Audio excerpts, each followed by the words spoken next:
अगर आप कभी आपकी ज़िंदगी में गिरे नहीं या बिजनेस में कभी हारे नहीं तो आपने कभी कुछ सीखा भी नहीं, क्योंकि हर गलती आपको एक सबक दे के जाती है और असली ग्रोथ वहीं से शुरू होती है।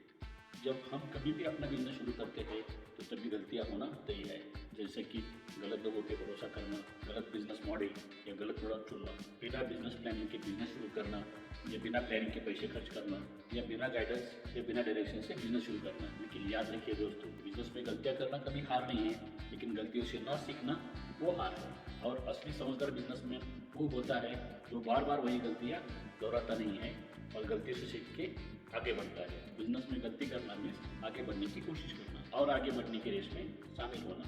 इसलिए सीखते रहो, गिरो, फिर से उठो, क्योंकि असली ग्रोथ वहीं से शुरू होती है। और अगर ये वीडियो आपको अच्छी लगी तो इस वीडियो को लाइक और शेयर जरूर करना और इसी छोटी छोटी जानकारी के लिए चैनल को सब्सक्राइब जरूर करना। धन्यवाद।